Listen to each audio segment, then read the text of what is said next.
Obrigado por estarmos na tua casa mais uma manhã, primeira deste ano, para te adorar, para te bendizer e para aprender da tua palavra. Toma os teus filhos em tuas mãos, abre a nossa mente, nosso entendimento, para não só aprender, mas pôr em prática tudo o que temos estudado. É o que te pedimos em nome de Jesus. Amém. Onde nós paramos, gente? Alguém lembra? 2.1. A intolerância pode destruir a obra de Deus. A intolerância litúrgica, 2.1.1. Que isso, está enfiado? 2.1.1, que página aí? 4.4, página 44 para você. Página 44, 2.1.1. Amém? Vamos ler? Aproveita, Jéssica, que você está afiada a ler para a gente.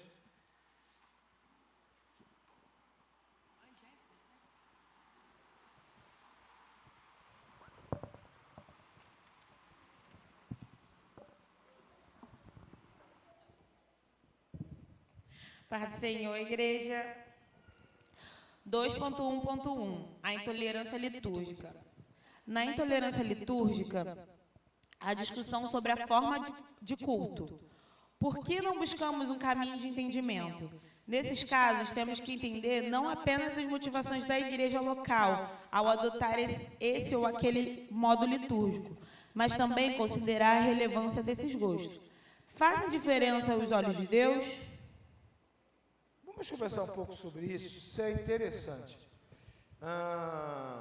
Muita gente estabelece o certo e errado para a forma de culto. Você vai numa igreja e chega lá na igreja tem um formato. Você vai na outra igreja, outra denominação, e você chega a um formato diferente. Esse dia eu ouço muito falar, porque as assembleanos usam esse termo, eu de verdade nunca fui e não sabia o que era. É culto de doutrina. Só quem já foi da Assembleia de Deus ouve essa palavra, culto de doutrina, e sabe o que significa. Eu não tenho a mínima ideia. Aí tinha um grupo de desviados da Assembleia ali fora, pastor Genaro. Aí eu perguntei, gente, aproveitando que tocou no assunto, o que é culto de doutrina? Eles me deram uma explicação que eu não entendi muito bem. Não é onde você vai para declarar teus pecados e discutir as coisas que acontecem na igreja. Eu falei assim, não entendi bem, mas aí deixa para lá, porque também não me diz respeito, não vamos entrar nesse mérito.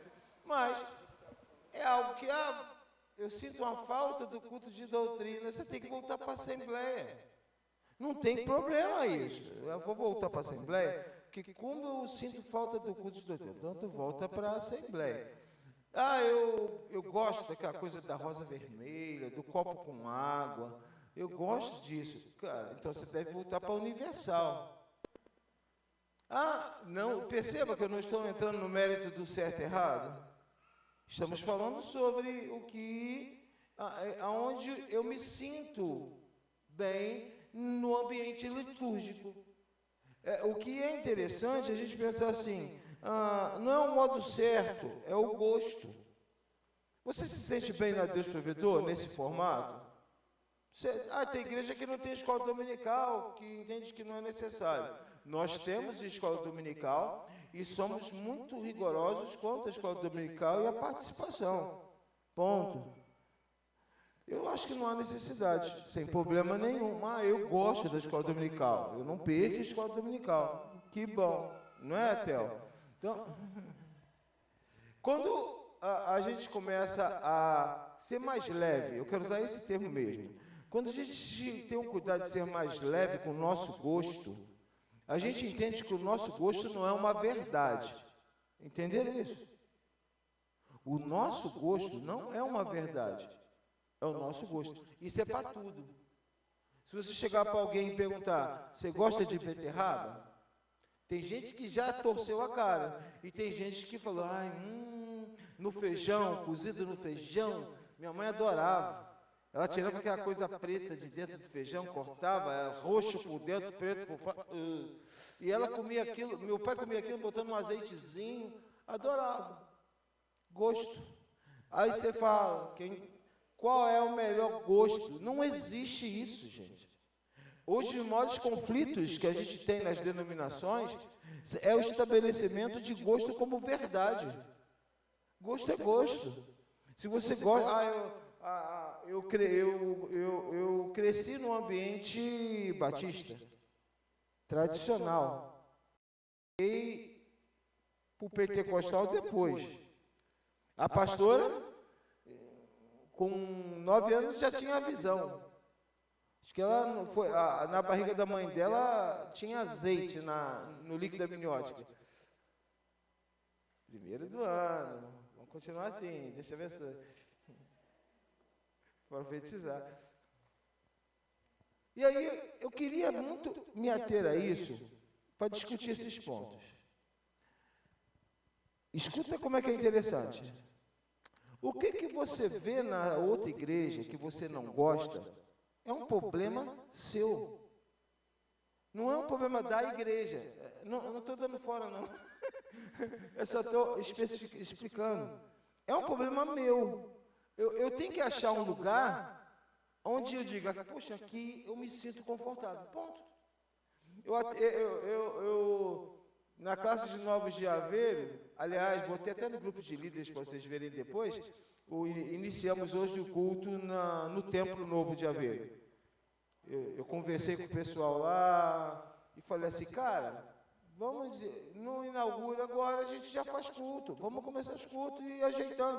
A hora que tiver 100%, vocês fazem uma inauguração oficial. E hoje, entramos o ano fazendo hoje o nosso primeiro culto no Templo de Aveiro. Então, você vai encontrar lá um monte de pessoas de lugares diferentes, muito misturado, está muito misturado. Fiz um aulão de classe de novos para liberar todo mundo.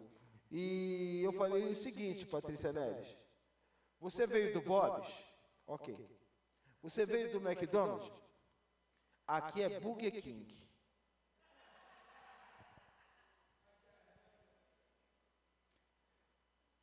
Você vai pegar o sanduíche, não é Big Mac, nem Big Bob.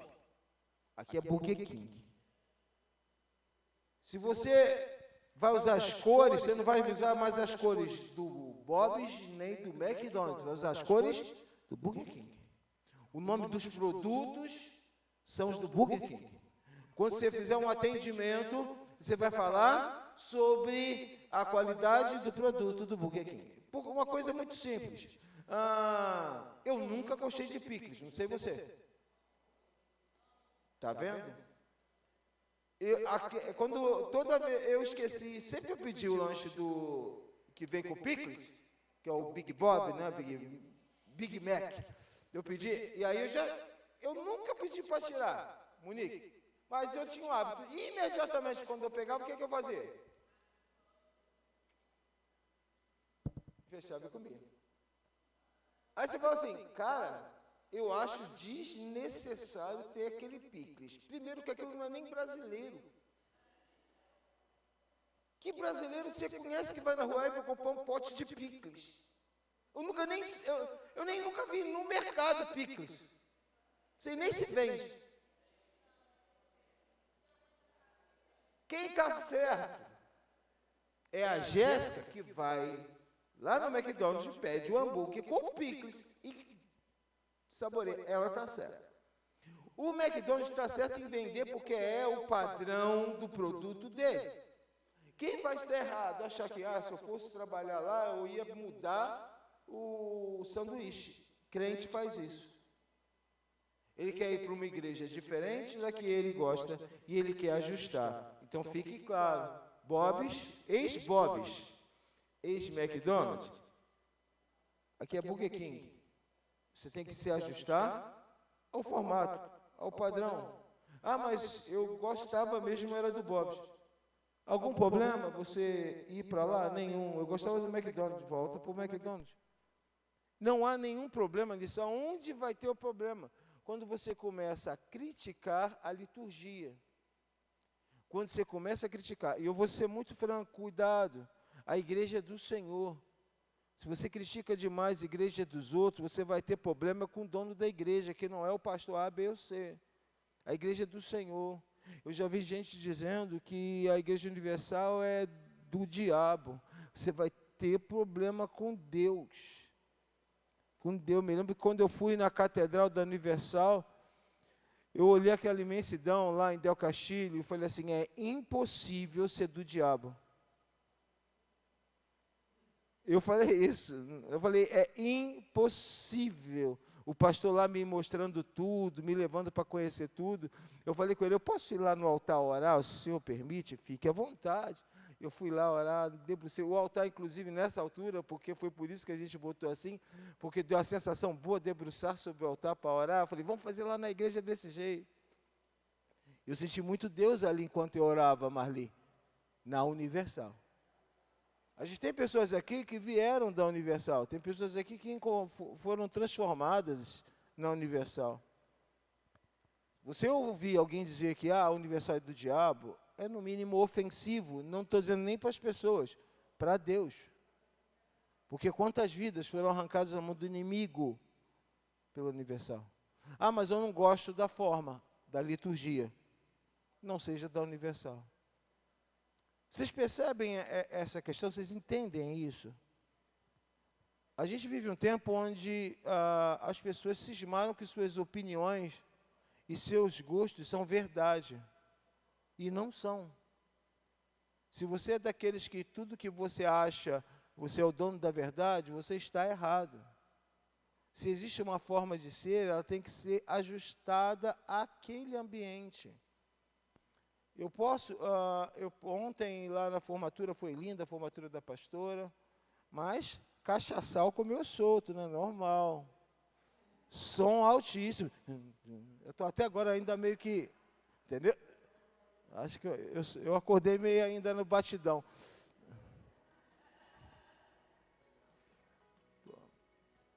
Ficou criticando a cachaçal? Não, o ambiente era para isso. Ficou lá fazendo cara torta para o barulho do som? Não, o ambiente era para isso.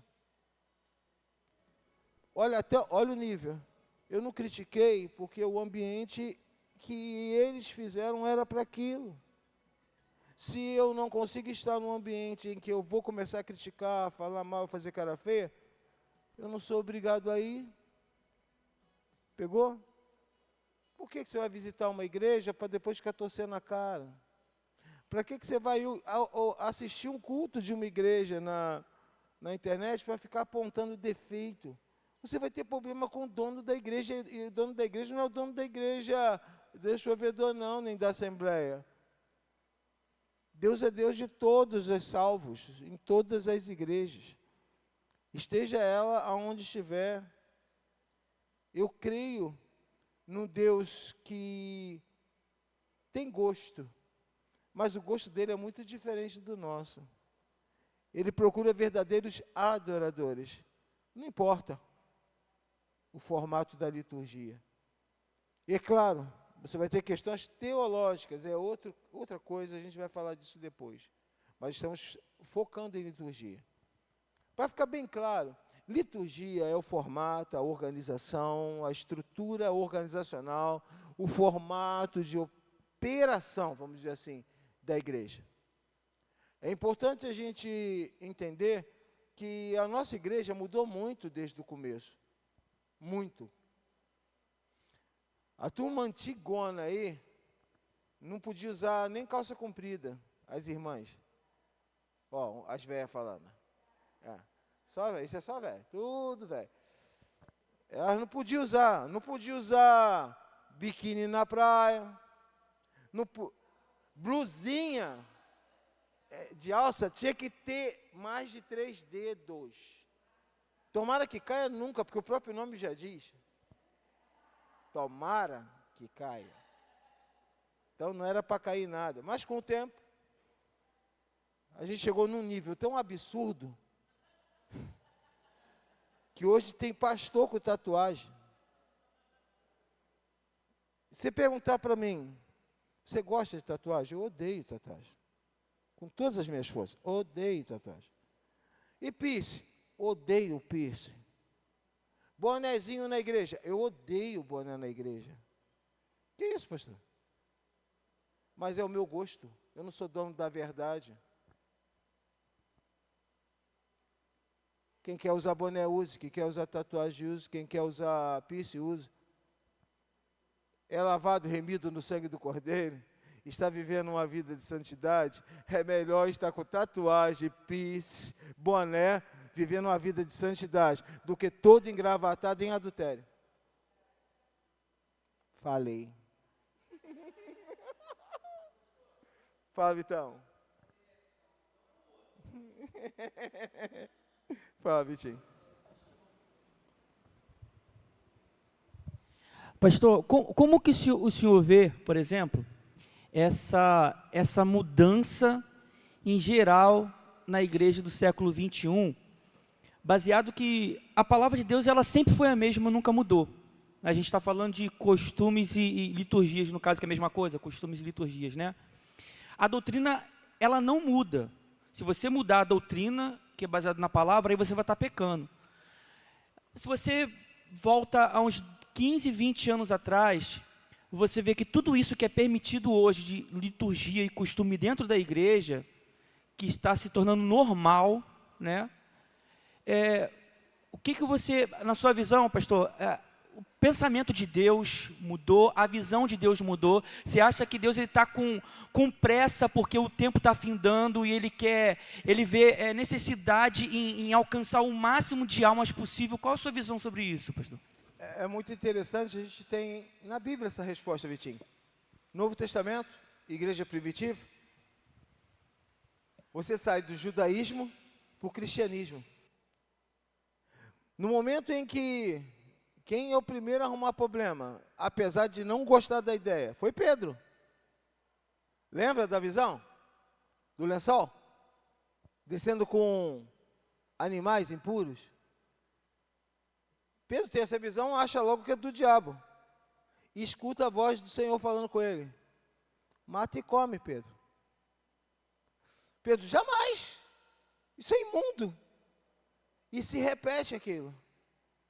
E ele não estava entendendo nada do que estava acontecendo, porque na visão judaica de Pedro, aquilo era um absurdo. Pela lei, aquilo era um absurdo. Por que Deus estava mostrando aquilo? Aonde Pedro vai parar? Na casa de quem? Seminarista. Cornélio? Não me deixem passar vergonha, estamos ao vivo. Na casa de Cornélio. O que acontece na casa de Cornélio? Um gentio. O Espírito Santo é derramado na casa. Depois Pedro tem que explicar. E aí se volta contra ele. Lembra que Paulo briga por isso? Não vamos esconder. Estou usando o meu termo. Não vamos esconder o sol debaixo da peneira, não, amigo. Deus está abrindo, alargando as fronteiras. Ele vai salvar não só judeus, a todo aquele que crê. E acabou. Ele está abrindo as portas da igreja e do céu para os gentios. Aquilo ali foi um choque absurdo, porque confrontava nem o que antes era um princípio de doutrina, Vitor, que era baseado na lei, foi quebrado. E aí todo o conceito de doutrina teve que ser revisto. Por quê? Porque se tem mudança, então não era doutrina. Jesus é Salvador? Doutrina. Deus Criador, o Espírito Santo Consolador. Deus criou o mundo. Jesus Cristo morreu, ressuscitou, está sentado à destra do Pai. Estamos falando de doutrina. Obra não salva. A fé em Jesus Cristo que salva. Isso é base de doutrina. A Bíblia, a nossa regra de fé e prática. Não existe outro texto, outro material para ser nossa regra de fé e prática. Somente a Bíblia. Isso é doutrina. Céu e inferno, doutrina. A gente aprende isso em homilética, né? Prepare um sermão doutrinário. E aí a gente estabelece o que é doutrina. Não muda. Mas quando a gente se depara com uma igreja no século 21, que está sendo sofrida, a palavra é essa, secularização do século 21. Ela tem que estabelecer muito claramente o que não faz a mínima diferença e o que a gente vai bater pé. Por exemplo, bebida alcoólica. Alguém vai dizer, não, isso a Bíblia proíbe. A Bíblia proíbe em algum lugar bebida alcoólica? Não. Qual o princípio que a gente usa para bebida alcoólica? Se comer carne vai fazer o teu irmão tropeçar, então não coma carne. Eu posso tomar um gole de bebida e nunca vou virar um alcoólatra, nem pensar. Ontem na festa eu cheguei lá e disse ao pessoal, gente, todo mundo liberado, o que acontece em Vegas fica em Vegas. Começou a descer bebida, e toda hora passava, e eu ficava assim, Como eu nunca bebi, não faz a mínima diferença. Mas se tem lá na mesa alguém que teve que ser tratado e liberto do alcoolismo, e aí, não, o problema é dele, porque eu posso beber e não tem nenhum problema. O problema aqui, então, não é doutrinário, o problema aqui é falta de amor. Porque eu não estou tendo cuidado com o meu irmão, que o álcool quase destruiu ele, e se não faz diferença para mim, então por que eu vou beber? Então, por amor ao meu irmão, eu não bebo. Percebe a diferença? Aí, às vezes, a gente quer assim, não, eu bebo porque lugar nenhum da Bíblia. Aí você vai para a birosca, sentar e beber, escandalizando o nome do Senhor e afetando aqueles que um dia estavam acreditando na sinceridade. Esses dias, uma cantora evangélica foi pega no barzinho tomando uma pinga antes de ir se apresentar na igreja. Só que, para azar, o pastor passou de carro e viu. E falou com ela. Sabe qual foi a resposta? Isso é normal, pastor. Todo mundo bebe. Que todo mundo? Eu não bebo. E que história é essa? Todo mundo. Mas por quê? Pouco importa, não faz diferença. A gente teve um cantor que veio aqui numa igreja aqui em Bahia, não vou falar o nome, nem do cantor, nem da igreja, né? Que veio aqui na igreja. Mesmo problema. Quando chega o irmão para o pastor e diz, pastor, o cantor fulano já chegou. Aí cadê ele? Não, está ali parado no boteco do fulano, tomando uma pinga. O pastor chama ele no gabinete. Irmão, é verdade? Ele, não, pastor, sim, eu sempre tomo um conhaquezinho para aquecer a voz. Vitor, achamos o segredo do Vitor estar sempre com a voz boa. Poxa, por que o Vitor está sempre com a voz boa? Conhaque.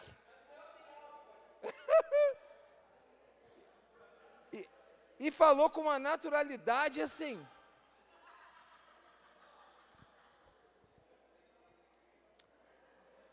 Qual o segredo, gente? O que eu faço para não prejudicar o meu irmão e fazê-lo tropeçar? Isso não tem a ver com doutrina, isso tem a ver com amor. Nossa igreja hoje, sem medo, pelos que eu conheço, 30%, 40% desse povo aqui era chegado no álcool e a nível de tombar e cair. Tem homens e tem mulheres aqui que bebiam muito. E que não iam conseguir se firmar na igreja se fosse para uma igreja que pode beber, que a Bíblia aí não proíbe. Quando nós discutimos isso, logo no comecinho da igreja, a gente tinha o Brum, Coca, Zé Carlos, e mais uma turma, que bebia e bebia de cair. Você olha o Brum com essa carinha de crentão aí, se bebia de cair. E a gente falou, não dá, vamos radicalizar. Quando chegou agora para Portugal, Mateus, houve a questão. Olha, o pessoal por aqui bebe muito. E as igrejas, para não criar nenhum tipo de dificuldade, liberam. E como que vai ser a Deus provedor? Proibirá. Quem quiser fazer parte, ótimo. Quem achar que precisa, pode ir para outra igreja. Também não tem problema nenhum. Nós não vamos liberar. Nós perdemos o Daniel por 1 ano e meio, porque Daniel saiu de uma igreja e foi para outra que liberava álcool. O que acontecia com os jovens do louvor? iam para a noite. E o que acontecia na noite? Bebia todas. Quando o culto era de manhã no dia seguinte, pastor Ismael, tinha alguns que não conseguiam ir, porque estavam tão ressacados que não conseguiam ir para o culto. E é interessante que quando o Daniel estava voltando devagarinho a ser crente de novo, e a gente conversando sobre isso, ele, pai, você vai querer abrir a igreja aqui em Portugal? Vou te dizer, não dá para liberar bebida alcoólica não, olha o que aconteceu comigo. Não tem freio, a juventude daqui não tem freio. Eles não têm essa de beber um golinho, eles começam, saem de casa às 11 horas da noite e voltam às 6 da manhã, bebendo. E eu falei, não, fique tranquilo, isso já é um ponto que não vai se discutir, no que a gente estava discutindo, liberação e unificação de costumes. Foi onde entrou a tatuagem, o boné, o piercing. A gente não pode ter uma igreja num país, outra igreja no outro. A gente tem que achar um nível de equilíbrio. E foi o que fizemos. Então é importante a gente pensar no seguinte.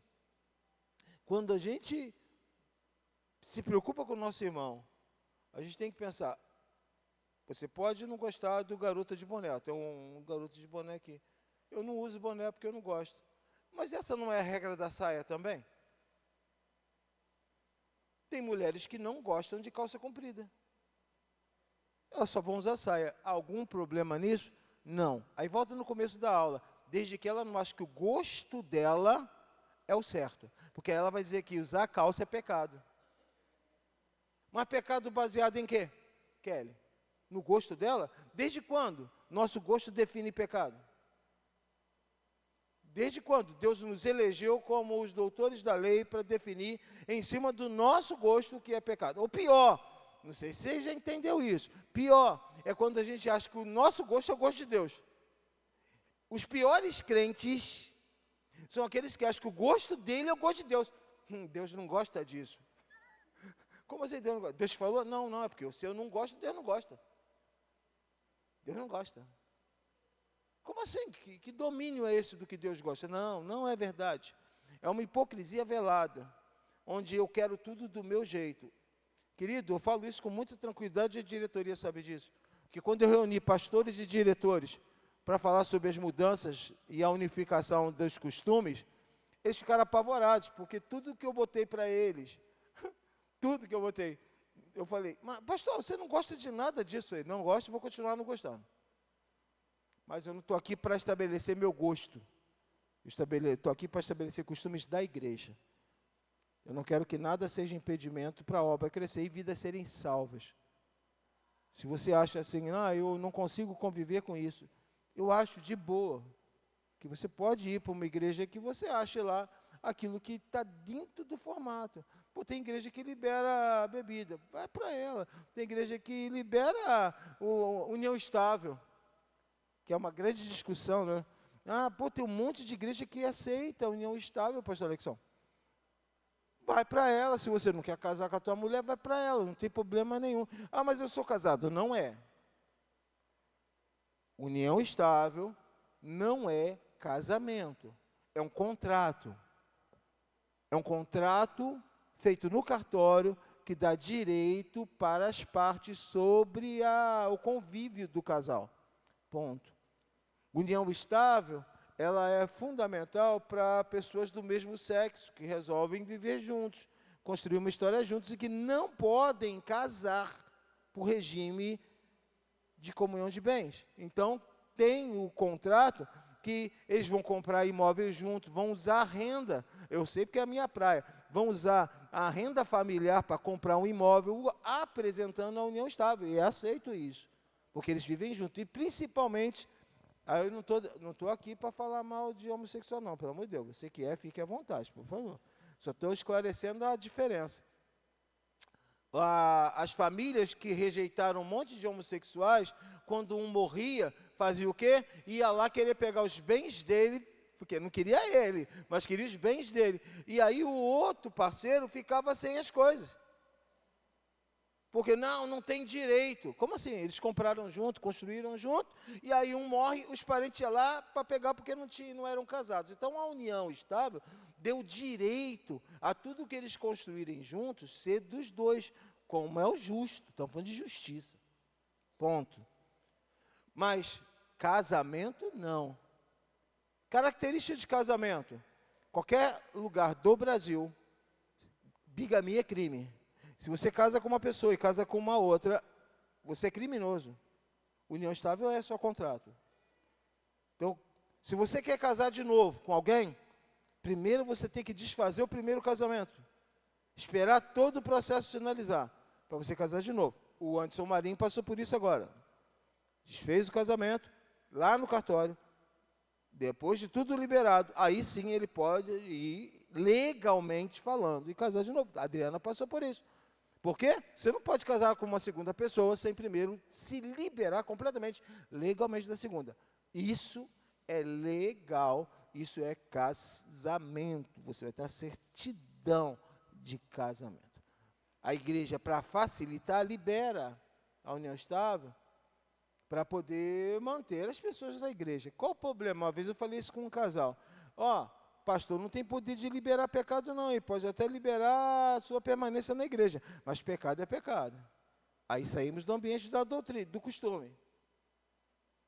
Se você está vivendo com alguém que você não é legalmente casado com ela, você está em adultério ou em fornicação. Até que legalmente você esteja dentro das leis do seu país. Acabou. Então, vale para cá, vale para outro lugar, vale para Portugal, vale para qualquer lugar do mundo.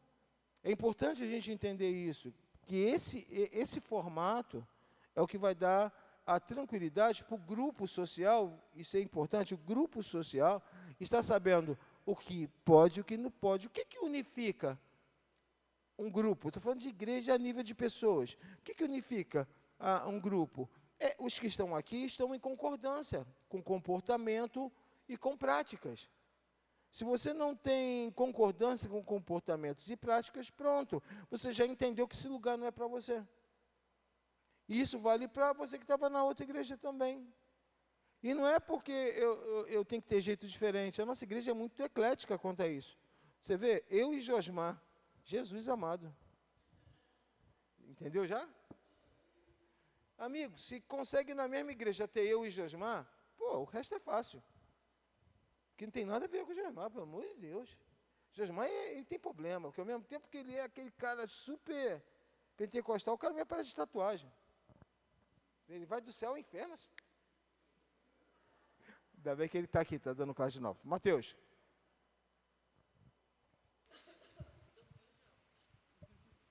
Paz do Senhor e a igreja. Pastor, como é que fica a situação? Eu participei de uma vez da área da Assembleia, né, como todos sabem, e a gente participou de um conselho uma vez sobre a liberação de calça. E levantaram a questão, inúmeros santos na igreja, dizendo que não, porque a mulher despertaria a sensualidade com a calça. O meu argumento era o seguinte: uma pessoa disposta a despertar a sensualidade faz isso de vestido, de calça, de saia, da forma que quiser. Mas mesmo assim, aí foi liberado, a gente entrou naquela embate no dia, mas as pessoas que, digamos assim, eram contra, foi liberado, e como é que fica? Tipo assim, elas continuam julgando. Foi liberado, está aceito na igreja, elas continuam na igreja. Eu tenho isso também com a minha avó, que é bem antiga, e quando vê alguém de calça, fica murmurando, por que está de calça, por que está de brinco? E como é que fica a situação dessa pessoa que está na igreja, não aceita que foi liberado? Eu até digo que eu acredito que daqui uns 10, 5 anos, até as Assembleias de Deus vão estar liberadas tatuagem, piercing, que eu acho que é muito uma questão cultural. E como é que fica as pessoas que estão na igreja ainda e continuam julgando essa situação? Muito boa pergunta. Vou dar um exemplo para você. Ai, gente, fugiu. Sábado com Deus. Último sábado com Deus. Terminou o culto. Tinha uma irmã visitando aqui a igreja. Foi na pastora Rose para liberar uma palavra para a pastora Rose. Tampou no mistério. Girou na frente da pastora Rose. Falou assim: Deus quer mudar tuas vestes. Deus quer mais santidade de você. Olha, aí depois a pastora chegou perto de mim, cuspindo maribondo. Eu, que foi? Você está revoltado, foi uma benção o sábado com Deus. Essa praga da mulher que estava ali no culto me vem tirar da graça. E eu falei para ela, minha irmã, fica quieta. E saí rápido, porque senão... O nível do constrangimento, ele aumenta quando você quer usar Deus para falar do que você não gosta. Se eu não estou gostando, eu vou pecar, não por usar, porque agora pode. Então, o pecado é a desobediência. Vamos no Jardim do Éden? Árvore à vontade, frutíferas à vontade. Essa aqui, não pode, ok, Adão? Ok, Adão, essa aqui não pode. Não coma dessa aqui. O restante, liberado, ok. Adão pega a fruta da Eva, sabendo que era a tal fruta, e come. Pergunto, qual foi o pecado de Adão? Desobediência era o pecado. Se está liberado pela igreja, pelo ministério, pela diretoria, no nosso caso, que é quem libera, eu não estou em pecado de desobediência em fazer ou em usar. Essa inversão agora acontece. Quando alguém julga quem está fazendo algo que é permitido fazer, quem está em pecado é quem está julgando. Não julgueis. Então, você tem que, por isso, meu conselho carinhoso é, esteja em que igreja você estiver, se você não concorda com as coisas daquela igreja, troque de igreja, porque você vai começar a pecar, por julgar, e aí você terá problema, não com a igreja, com Deus. Porque você pode ficar lá na sua e tendo problemas espirituais, Deus vai acabar te cobrando. Uma coisa que eu sempre fiz, eu nunca entrei em embate sobre o que falam de mim. Nunca. Nunca. Vamos para 25 anos de ministério.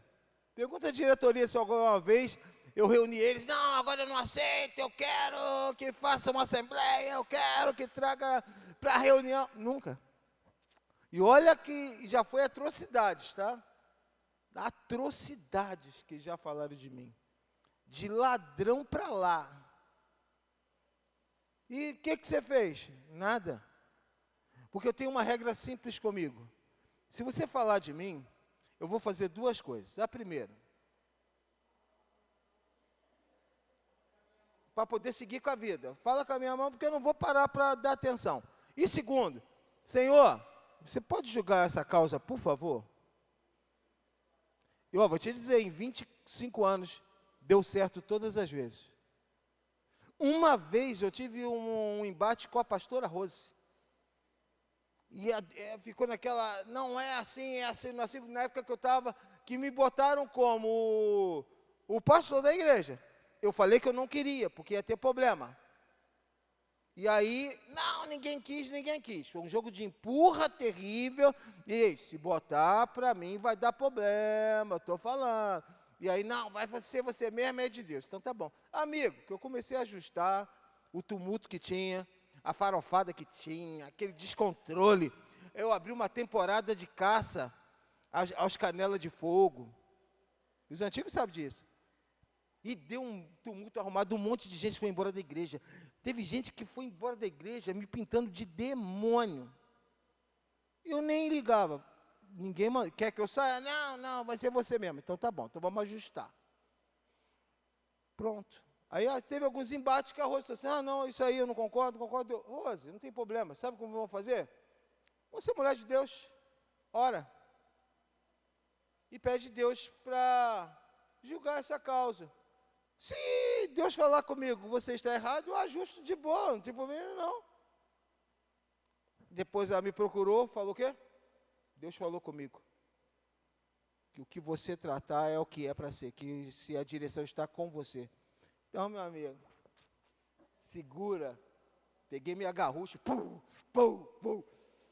sumiu os canelas de fogo e acabou. Aquele negócio de corinho de fogo. Eu sou canela de fogo. Eu falei, não é esse o perfil da igreja. Faça um culto específico para isso. Pronto. Ismael lá, cara, ele faz uns trabalhos lá muito legal, porque ele tem o culto padrão, normal, do chovedor, e faz cultos especiais para rodar. E aí quem gosta de rodar, parte para lá. Vai ter agora, a propaganda, vai ter agora, que dia que é, Ismael? Dia 27, manhã com Deus, em Xerém. Vai ser forte. Eu gosto. Parte para lá. Pronto. Não tem problema? Não. Está dentro da liturgia da igreja? Sim. Mas o que acontecia? Antes? Não, era todo culto, só aquilo. Você não conseguia nem pregar. Porque metade da igreja estava no chão já rolando quando você estava no meio da pregação. Estou exagerando, pessoal Gil? Não havia equilíbrio nenhum. Rapaz, eu já tomei tapa de gente girando. E pai! As cadeiras voavam, você não está entendendo. Eu fico imaginando essa aqui. Imagina a gente da garagem. Todo mundo roxo, as cadeiras voando para tudo que é lado. Você já não sabia o que era Deus, o que era demônio. Eu falei, não dá não, dá não. Para mim não dá. E aí eu comecei a falar com Deus, Senhor, tem alguma coisa errada. O Senhor me muda, ou essa igreja vai ter que mudar, porque não é essa igreja que eu vejo. E sabe qual é a igreja que eu tinha lá na garagem, na minha mente? Essa de hoje. Uma igreja equilibrada, eclética, mas que quando Deus quer usar, usa. A gente vai para retiro, meu Deus, está chegando. É um ambiente sobrenatural. Você vê cultos aí, não tem nada a ver com isso, mas você vê culto aí que a pessoa acaba caindo no chão, cheio de Deus. Mas, escuta uma coisa, diante de Deus e no altar eu falo isso, nunca eu segurei na mão de ninguém para a pessoa cair. Nunca eu botei a mão na cabeça de ninguém com a intenção da pessoa cair. Ah, você derrubou. Eu falei, não derrubo ninguém, caiu porque quis. Não é possível, eu seguro na mão da pessoa, a pessoa cai. E não, Mateus. E não, que eu lembro do retiro passado, hein. Chegou lá todo, nada a ver, pá! Levanta, Mateus, nada a ver, e poxa, Senhor, já entendi. Eu entendo que eu posso ter um gosto contrário, Mateus. Eu tenho. Não gosto de tatuagem. Mas aí o Daniel fez tatuagem lá no joelho. E aí, pai, bonita? Bonita. Você gosta? Não gosto. Eu nunca faria uma tatuagem por gosto, entenda a diferença? Por gosto. A Jéssica tem um monte de tatuagem, porque ela gosta. Josmar está com tatuagem até o punho. Fernanda, um monte de tatuagem. Eu não gosto. Até a Sarita está com uma tatuagemzinha lá. Igual ela, aquelas tatuagens magrela. Mas tá. Mas tá. Tem problema? Não tem. Você gosta? Não. Existe uma questão aqui, isso é muito importante, porque a gente sai do ambiente de opinião, gosto para pecado. Quando eu começo a julgar o diferente. Não é essa a lição sobre isso? Quando eu começo a julgar o diferente, eu vou ter problema com Deus. Porque eu não fui chamado para julgar ninguém. Então, ou eu aprendo a conviver com o diferente, ou eu aprendo a conviver com o que eu pessoalmente não gosto, que é o meu caso. Você não vai me ver pregando, primeiro, a diretoria me cobra isso. Ah, eu não gosto disso, mas é pecado, apesar de estar liberado. Cara, é impossível a diretoria não querer reunir comigo. Fala, pastor, você tem que ajustar isso, está confuso. Foi liberado, você continua pregando contra? A diretoria tem que me chamar para me posicionar, E está certa. Acabou. Eu tenho que pregar de acordo com o que é a realidade da igreja. E eu respeito muito bem isso. O ir e vir é constitucional. O ir e vir. O Alexandre está aqui hoje com a gente de manhã. O Alexandre é do manto, é do reteté. O Alexandre é do mistério. Mas ele está aqui. E o que eu ouvi dele é que ele está feliz de estar aqui. Pronto, eu acho fantástico isso. E Alexandre e Pastor Paulo, nada a ver, mas está feliz, consegue sentir Deus, consegue dar liberdade para Deus com equilíbrio, mas deixar Deus usar. Cara, esse é o lugar que te faz bem. Mas não me faz bem, eu me sentia melhor em outra denominação. Cara, não tem nenhum problema, assim como você veio, você vai. Agora, não caia no ambiente de juízo, porque aí você vai estar em pecado.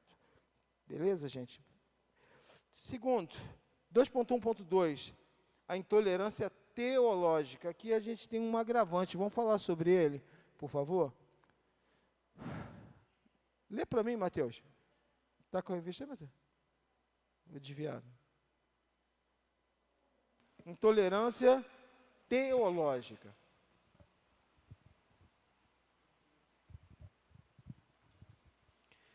Nas questões teológicas, é comum haver divergências com irmãos de outras denominações, tais como ser ou não ser pentecostal, crer ou não na atualidade dos dons do Espírito, ser pré-tribulacionista, mesotribulacionista, pós-tribulacionista e etc.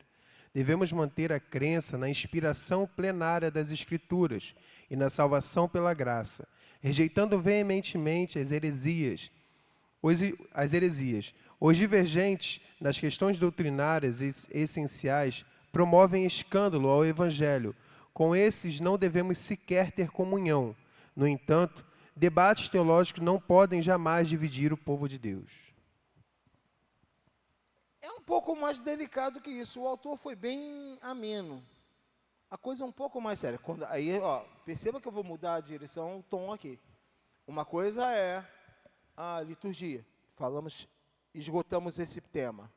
Mas outra coisa é divergência teológica. Vou usar o que ele usou aqui. Para quem fez seminário sabe do que está se tratando. A visão pré-tribulacionista, ou pós-tribulacionista, ou mesotribulacionista. De que está falando isso? Sobre a vinda de Jesus e a grande tribulação. Você vai ter um grupo de teólogos que acreditam que Jesus vem buscar a igreja antes da grande tribulação. Alguns acreditam que vem buscar a igreja no meio da grande tribulação. E outros, depois. Ou seja, a igreja estará na grande tribulação e depois Jesus busca.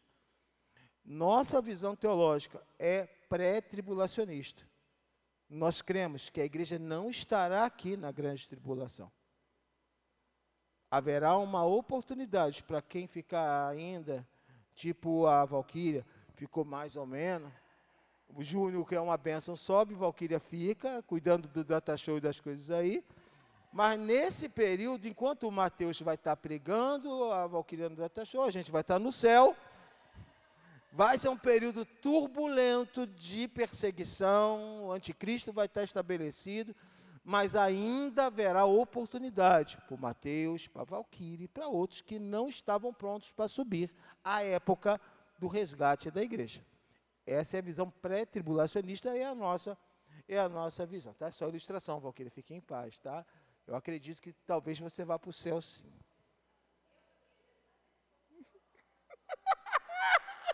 Senti que ela ficou preocupadinha, ela ficou eu senti você meio preocupada. Desceu, vai para o céu. Você vai para o céu junto com a Núbia. Eu entendo que a gente vai ter discussões aqui, a nível teológico. E aí sim, aí você fala, mas e a igreja que acha o contrário da visão pré-tribulacionista? Não afeta. Cuidado com isso. Não afeta. Agora, quando você fala, por exemplo, deixa eu ver, não vou falar o nome da igreja não, nem do líder, mas tem um pastor, um líder aí de uma igreja, que ele é perturbado de mente. Eu tenho certeza que ele está perturbado de mente. Porque eles estão liberando tudo.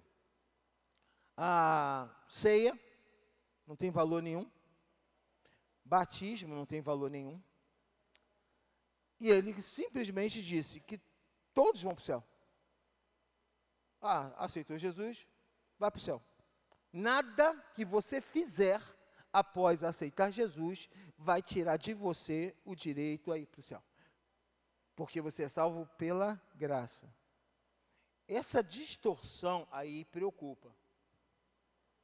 Eu vou te dizer por que preocupa. Por exemplo, teve um pessoal aqui da nossa igreja que foi visitar uma igreja, chegou lá na igreja, a ceia estava numas mesas no fundo da igreja, e a pessoa podia passar, pegar o cálice e o pãozinho dela, e comer e beber. E ela ficou esperando assim, o momento da cerimônia da ceia, e não teve. Olha, a hora que você quiser, você pode comer teu pão e beber teu suco. E o culto seguiu normalmente. Isso é de um desrespeito com uma das duas ordenanças que Jesus deixou, que é batismo e Santa Ceia. Paulo, o texto que a gente usa de Coríntios, Paulo é muito categórico. Espera aí, a igreja de Coríntios estava fazendo de qualquer maneira a Santa Ceia. Usava os momentos de banquete para fazer ceia e dizer que era Santa Ceia. Paulo vem dando na canela deles e diz o quê? Não foi assim que o Senhor ensinou na noite que foi traído. Não foi desse jeito. Como foi? Aí ele vai e explica. Pegou o pão, deu graças, depois pegou o suco, deu graças. E ainda deixou muito categoricamente. Não é para todo mundo nada. Quem come e bebe indignamente é culpado do corpo e do sangue. Aí a gente tem que se posicionar. Peraí, isso aí não. Ah, não, é visão negativa. Essa visão teológica está errada. Não interessa quantos livros você leu, não interessa se foi revelação, não interessa. A Bíblia não dá margem para isso. Ponto.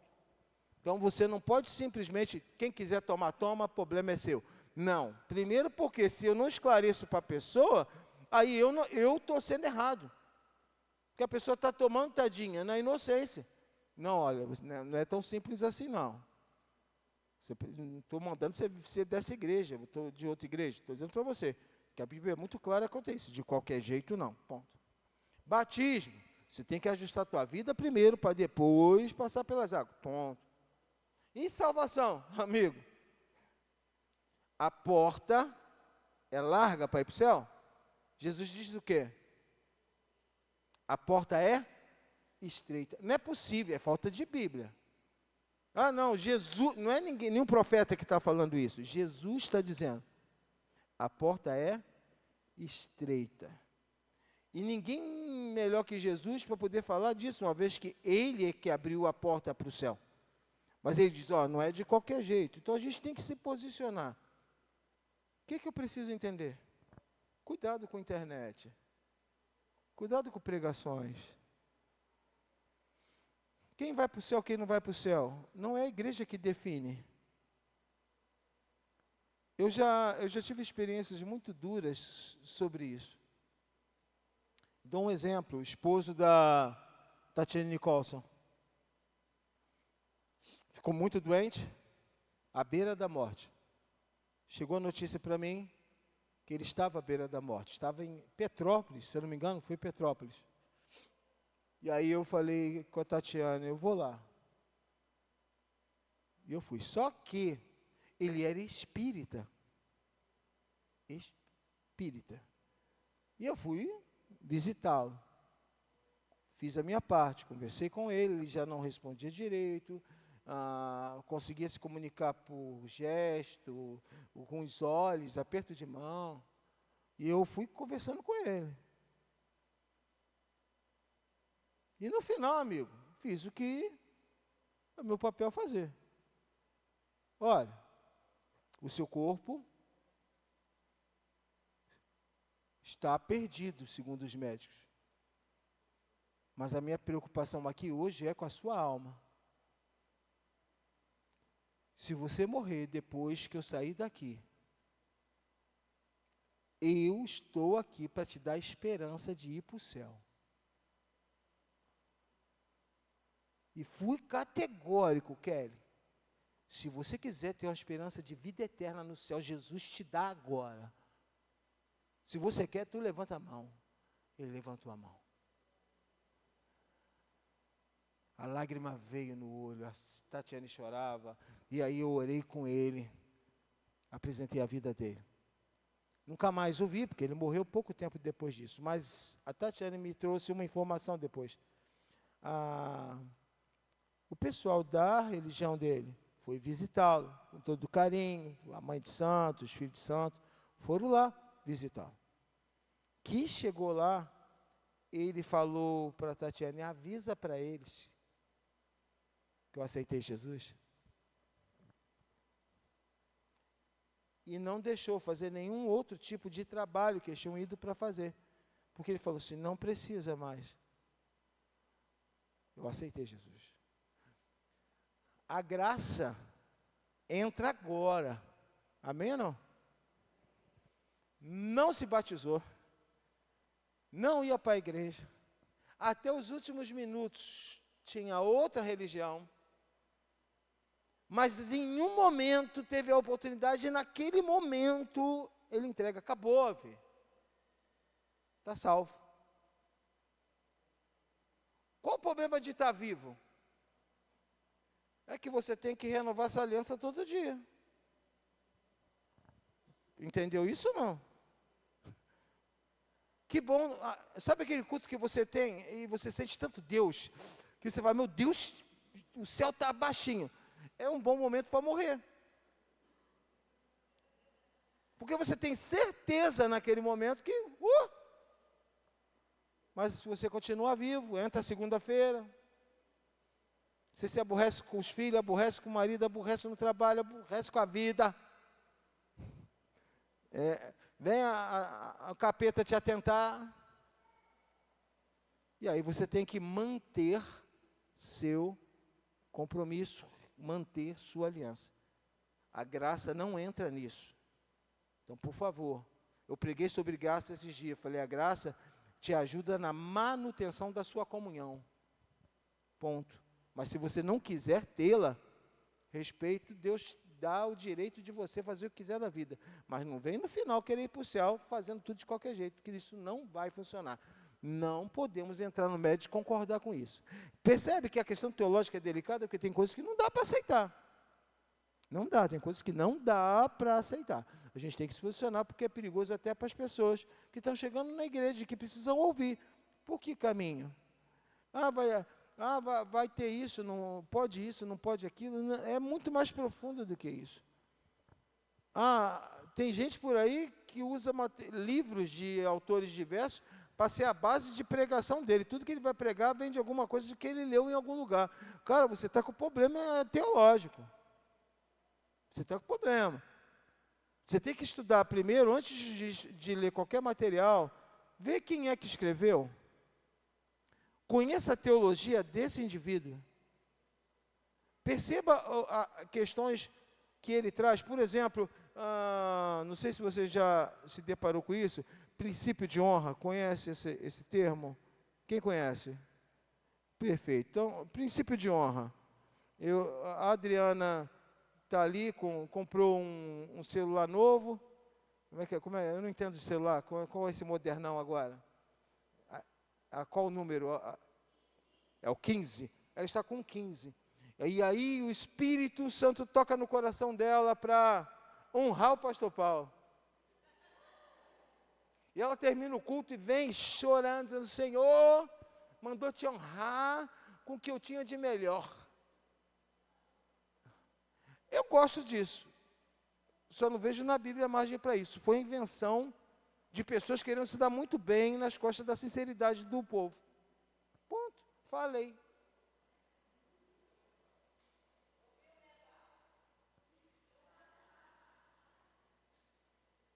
Simples assim. E eu posso falar isso porque eu acabo de perder a oportunidade de ganhar alguma coisa no final desse culto. Mas pastor, posso levar para você uma fruta lá do quintal? Isso não é princípio de honra, isso é carinho, respeito, amizade, gratidão.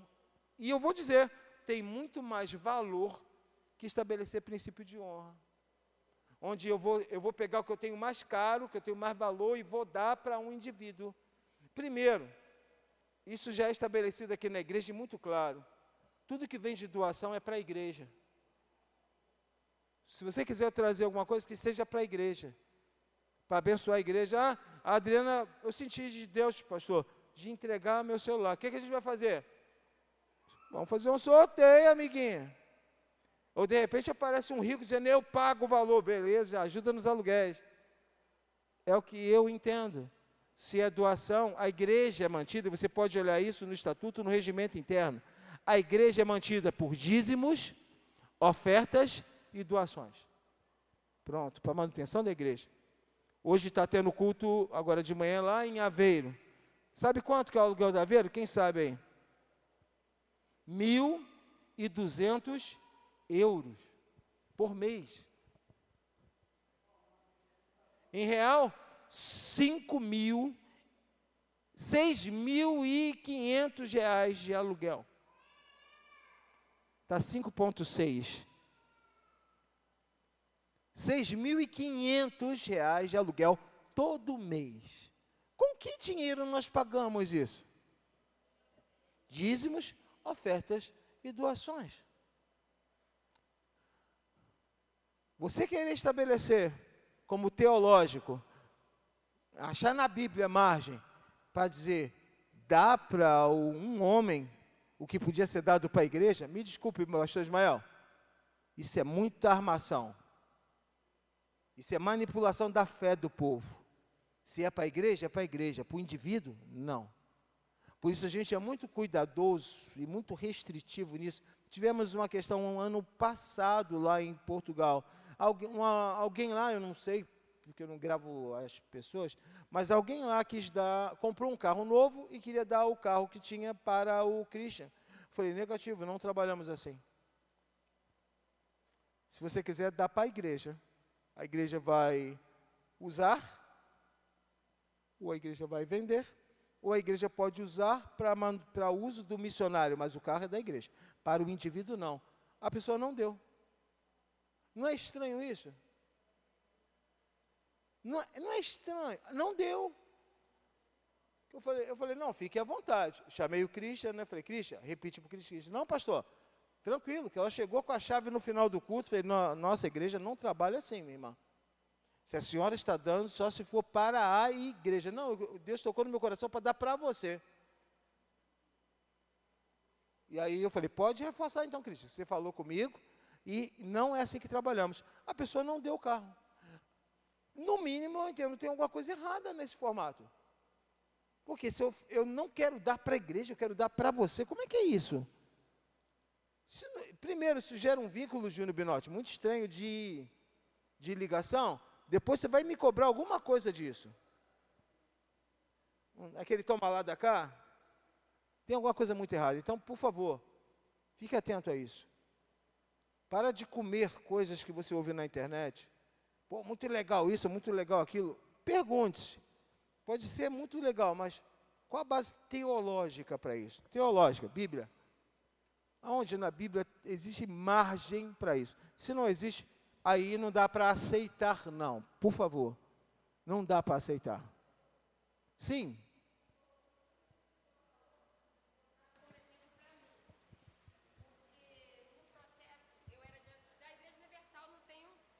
Nem vergonha de dizer, como o senhor falou, amo o trabalho deles, mas eu me senti nessa opressão sobre corrente. Todo dia, corrente segunda, corrente terça, sucessivamente até o final da semana. E daqui a pouco uma pessoa chegou para mim e falou assim, pôs a mão na minha cabeça, girou comigo o tempo todo e falou, você não está liberta. Aí eu falei, como assim? Se eu não estou liberta. Aí eu falei, eu amo o trabalho de vocês, mas estou me retirando, porque eu vou para um lugar que eu vou me sentir em paz, com gosto, sobre tudo isso que o senhor falou. Perfeito. E é o certo. Não estou mais em concordância, vou para um outro lugar onde eu estou em paz. Está em paz aqui? Amém. Vamos fazer uma corrente? Não, senão eu vou embora. Não, deixa para lá. Não. E claro que entra o respeito. Eu respeito essa igreja, respeito essa denominação, não estou mais em concordância. Cara, esse é o certo, isso é o respeitoso, você sai e vai para outro lugar. Que esteja bem, feliz naquele lugar, pronto. Isso é muito importante, mas por favor, toma cuidado, porque a palavra vai ser essa. Cumplicidade é crime. Ok? Legalmente. Cumplicidade é crime. Se você discorda, se você sabe que é errado, e você apoia, compactua, você está errado. Errado é errado. Ah, mas eu gosto, eu tenho... Não importa. Errado é errado. Eu falo o seguinte, que eu sou igual o Daniel, eu sou zagueiro. Ou passa você ou passa a bola. Eu não tenho problema nenhum no contato, no confronto. Vem e a gente vamos nos ater aqui ao ambiente. Não vou ceder, porque senão, se eu bater o pé, a pessoa fica tristinha, chateada, magoada. Esquece, não ligo para isso. A questão eu tenho que apoiar o errado? Quem apoia errado está errado. Amém ou não? Quem apoia a coisa errada está tão errado quanto quem está fazendo. Registre. Você quer fazer? O problema é teu, mas você está errado. Pronto. De preferência, faz por mensagem com áudio, para ficar... para a pessoa... Outro dia eu mandei alguma coisa assim para alguém, falei, não... Está na dúvida? Ouve de novo o áudio. Está aí registrado. Está registrado. Por quê? Porque eu não posso aceitar algumas questões que ferem completamente os nossos princípios teológicos para poder agradar A, B ou C. Não pode ser assim. Se você faz isso na sua vida, você vai ter problemas sérios sempre. Porque uma hora, quem está à tua volta vai querer que você apoie tudo. E alguns pais, algumas mães, falam assim, eu apoio porque eu amo. Não, você apoia porque você é cúmplice. Amor não tem a ver com isso, não. Ninguém ama mais que Deus. E quando foi que Deus apoiou coisa errada? Alguém ama mais que Deus? Deus é amor. Amém? Se Deus é amor, ninguém ama mais que Deus. Está errado? Diga, está errado. Essa decisão não é correta? Diga, esta decisão não é correta. Garanto para você, se há sinceridade, vão te agradecer depois. Porque num mundo onde todo mundo apoia tudo que é errado, alguém tem que ser voz para dizer, esse caminho vai acabar com você. Essa direção vai destruir sua vida. Essa escolha vai te fazer infeliz. Mas só você disse isso. O tempo vai provar. E nesses anos que eu estou aqui, já tive muita gente com raiva de mim. Ainda tem. Mas eu não ligo. A minha preocupação é só uma. Está errado? Está certo? Não é de Deus, não está na Bíblia. Não, isso é pecado. E acabou. Não entre em acordo com aquilo que o Senhor não está validando. Isso vai ser um erro que você vai acabar sendo cobrado por isso, amém? Paramos por aqui. Semana que vem, 2.1.3, Jéssica, que não me deixa me perder. A intolerância ética. Temos coisas... já sei que vai dar problema semana que vem. Muita gente sem ética dentro das igrejas. E a gente vai falar sobre isso. Senhor, muito obrigado por estarmos aqui na tua casa, aprendendo da tua palavra. Continue tratando conosco, falando aos nossos corações para crescimento, para elevo espiritual. Dá-nos uma manhã abençoada aqui nas congregações, um domingo de bênção, é o que eu profetizo em nome de Jesus. Amém.